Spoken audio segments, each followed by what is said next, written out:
TikTok band भइसकेपछि चाहिँ मनै मर्यो क्या बुझ्नु भएन मनै मर्यो मेरो किनकि त्यो लो फेस पनि देखियो टिकटक ब्यान्ड भयो म त केही छैन त्यसपछि भोलिको दिनदेखि होइन त भोलिको दिनदेखि म केही थिएँ त केही चल्दा पनि चल्थेन त्यो अलिक गाह्रो क्या अब आफूसँग पैसा पनि नहुने पनि नहुने कतैतिर कसैले काम पनि नहेरिदिने न काम पनि त्यो हुँदैन यसको त केही छैन त्यस्तो खालको पनि लो फेस पनि देखियो अनि अहिले आएर चाहिँ अब टिकटक सेट सबै खुल्यो जान्छु अपडेट गर्छु म मान्छेहरूलाई मेरो यस्तो आउँदैछ यस्तो हुँदैछ भनेर अपडेटहरू हुन्छ पारसको इम्प्रेसन चाहिँ सुरुमा अब लाइभ हेर्थेँ नि त म अब टिकटक भन्ने बित्तिकै वान अफ द नाममा चाहिँ पारस आउँछ नि त सिमरन पनि आउँछ जस्तै मेरो केटा साथीहरू पहिला पारसकै भरे मैले चाहिँ अनि पारस चाहिँ टिकटकको लाइभ हेर्दाखेरि चाहिँ मलाई के लाग्थ्यो भने यो केटा चाहिँ 5'4", 5'5" जस्तो लाग्ने के अब त्यो बस्दाखेरि पनि आधी बसेर बोल्ने नि त अनि बक्सर लगाएको हो नि अनि माथि टी सर्ट अनि 5'4", 5'5" होला भन्ने लागेको थियो पछि आउँदाखेरि 5'11" यसरी हेर्नुपर्ने अब अनि त्यो डिफ्रेन्ट लागेको थियो अनि त्यहाँको क्यारेक्टर र उसको जुन जति ऊ चाहिँ लाइफको भन्दा पनि पर्सनल ह्युमन बिङ चाहिँ नाइस रहेछ अनि त्यो चिजले चाहिँ झन् अब कुलब्रोई प्रति चाहिँ झन् अब माया गाडा बस्यो भनौँ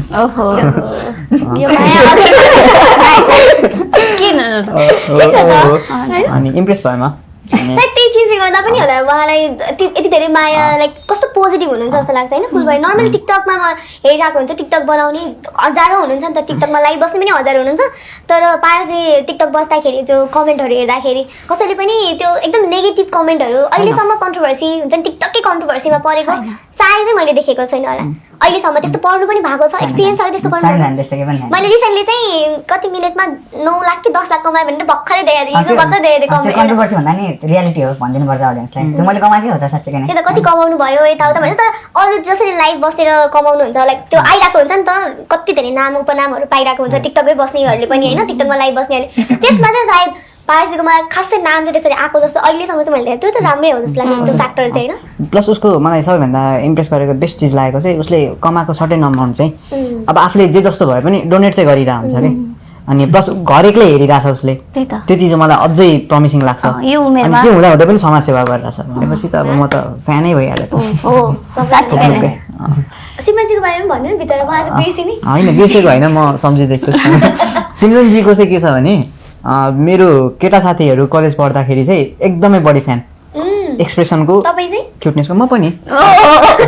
अब सबैजना मोबाइलमा बसेर हेरिरहेको बेलामा अब सिमरन पन्तको भिडियो आएछ भनेपछि म पनि गएर ओहो भनेर हेर्थेँ म अनि क्युटवाला एक्सप्रेसन त्यो अनि 90s को बलिउडको गीतहरूमा अनि त्यो भाइबमा चाहिँ अनि गर्दाखेरि केटाहरूको पनि फ्यान बेस थियो को क्युट लाग्छ टिकटकमा भन्दाखेरि चाहिँ अनेस्टली भनेको केटीहरूको लिस्टमा सिमरन नै सिमरनहरूसँग अरू पनि आउँथ्यो तर सिमरन पनि आउँथ्यो अनि केटाहरूको लिस्टमा पारस पनि हो अनेस्टली मेरो र पारसको सिन थियो अनि हाम्रो चाहिँ अलिकति फरेड किसवाला सिन थियो सबैभन्दा धेरै टेकै त्यसमा हो किन त्यसमा धेरै टेक लाग्यो त्यो कम्फर्ट नभएर अनि सरहरू चाहिँ जस्तै पारिस तिमीहरूले यति पनि गर्न नसक्ने हुन्छ नि अब किस पनि नसक्ने फेरि अब त्यत्रो धेरै मान्छे होइन अनि फेरि के भयो भन्दाखेरि वर्कसपमा त्यो थिएन क्या वर्कसपमा चाहिँ हक मात्रै गर्ने अब हामी त मेन्टली प्रिपेयर चाहिँ हक मात्रै गर्ने भन्ने थियो सेटमा जान्छ नि त अब तैँले यसलाई परेडमा किस खानुपर्छ भन्नु खानुपर्ने थियो उसले चाहिँ मलाई खानुपर्ने मैले भन्दा पनि बडी टेक चाहिँ पारसले खाएको ऊ लजाएको के अब अरूमा त उसले गरिदिन्थ्यो होइन टेक ट्याक ट्याक ट्याक ट्याक गरिदिन्थ्यो त्यो सिनमा त लजाएर माया गर्नमा डराए त्यस्तो होइन त्यस्तो भयो क्या अब पहिल्यैको कुरा हो फर्स्ट सेड्युलकै कुरा हो अब त्यस्तो कुरै हुन्थेन है त्यस्तो अब मजा हाँसी मजाक हुन्थ्यो त्यो मेन्टली प्रिपेयर पनि भएको थिएन अनि सेटमा गएर सबै कुरा रेडी भइसकेपछि अब यो गर भने इन्स्टेन्टली आयो क्या त्यो कुरा अनि हामी त ला भन्ने भयो अनि 21 टेक खाएको छौँ हामीले 22 टेकमा चाहिँ फाइनल गरेको त्यो पनि जुगाडवाला भएको छ कि त्यो राम्रो भएको छ नि तर सरहरूले रियलमा कहिले नगरेर हो त्यस्तो डर लाग्ने भएको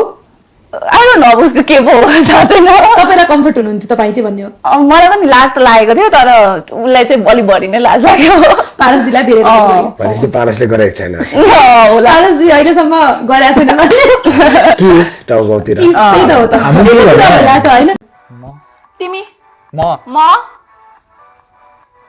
तिम्रो धड्कन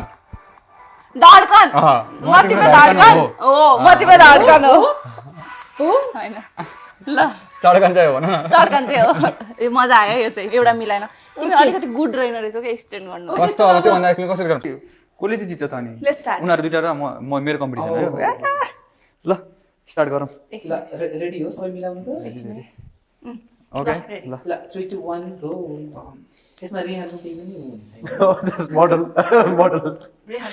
ल ओके कोअपरेट गरिदिनु पर्ला अनि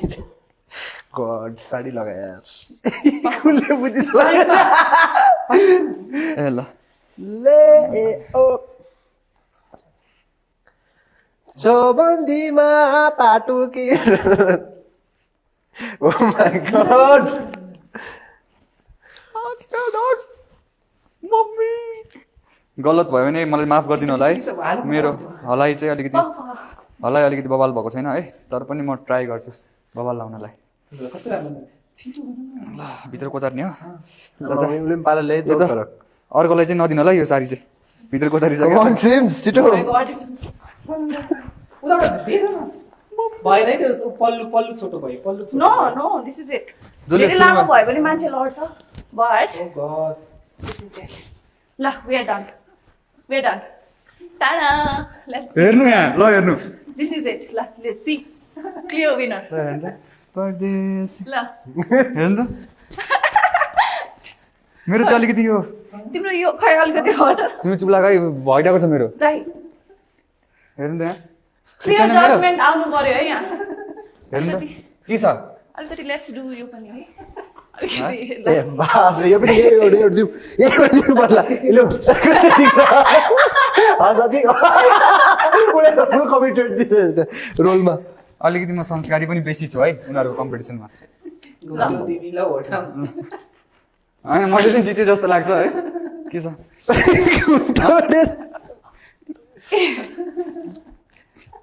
के छ मैले जितिनँ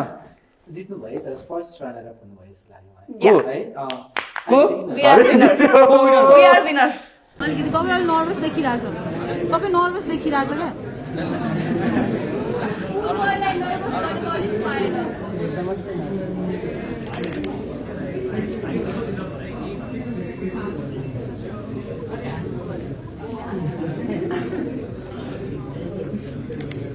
यस अब केटी मान्छेले नसुन्नु भन्दा तर सोच केही पनि फरक पर्दैन कति कति थियो तपाईँको एज मेरो त 23 हो 23 हो मलाई हजुरको 22 22 1 इयर्स डिफ्रेन्ट